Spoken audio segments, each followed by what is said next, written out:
Bienvenue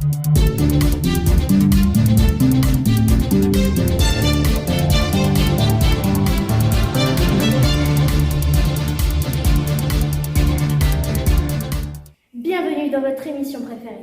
Aujourd'hui, à l'affiche, le collège de Magenta. Si tu comptes intégrer ce collège l'an prochain, cette émission est faite pour toi. C'est parti!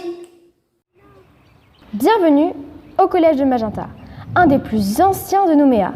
Il a accueilli plusieurs générations et accueille encore aujourd'hui de nouveaux élèves qui se sentent bien dans ce lieu de mixité et de vivre ensemble.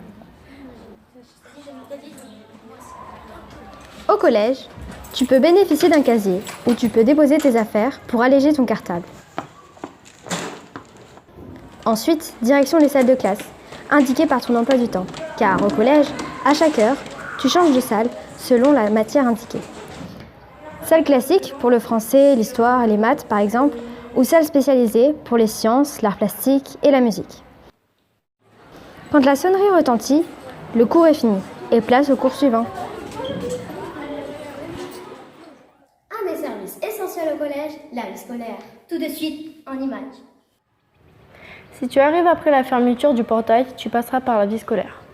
Elle est composée d'un CPE, conseiller principal d'éducation, et de plusieurs adjoints d'éducation, appelés aussi surveillants.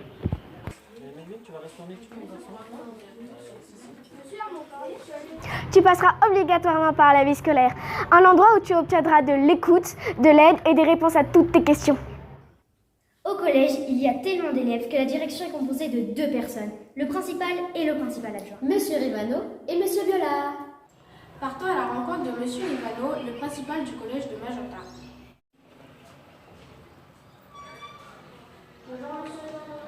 Bonjour, donc je suis Jean-Pascal Rivano, le directeur du collège de Magenta.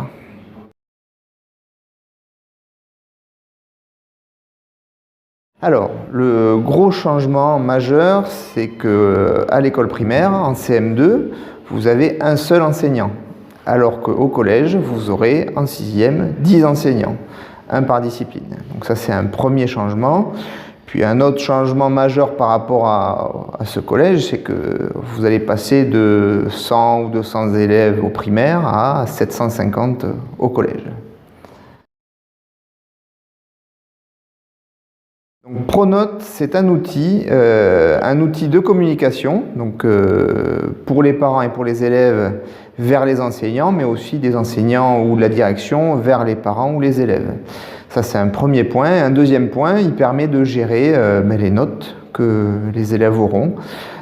Donc notes rouge, jaune, vert, vert plus, on n'a pas de notes chiffrées. Et puis ça permet de gérer aussi le cahier de texte et les absences des élèves. Donc cette année, nous avons 750 élèves, dont une cinquantaine qui sont en classe de SECPA.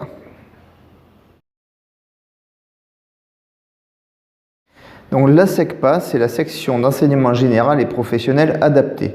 Donc pour des élèves qui ont besoin d'un peu plus de temps ou qui ont eu quelques difficultés, ils sont pris en petits groupes. Donc il y a une classe de 6e, une classe de 5e, une classe de 4e et une classe de 3e.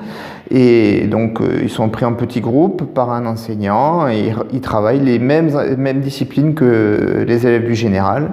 Mais à partir de la 4e se rajouteront les ateliers.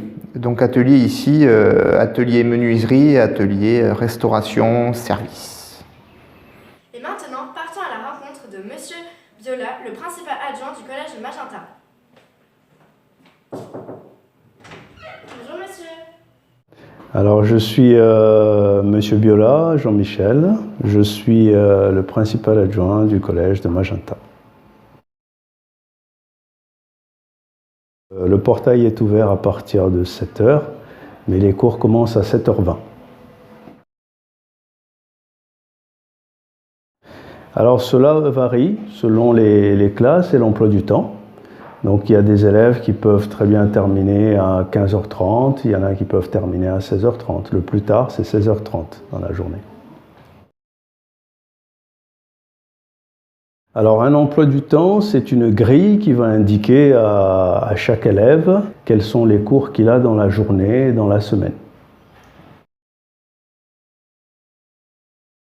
Si cela modifie l'heure de sortie des élèves, les parents sont informés de ce qu'ils font. Est-ce qu'ils viennent chercher l'élève, est-ce qu'ils viennent chercher leur enfant, ou est-ce qu'ils le maintiennent dans l'établissement. Il faut savoir qu'il y a 2 régimes de sortie.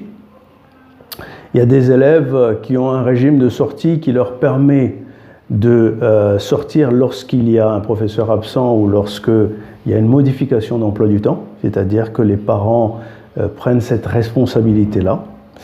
Et il y a des élèves qui ont un régime de sortie non modulable, c'est-à-dire que tous les jours, ils entrent à la première heure, ils sortent à la dernière heure.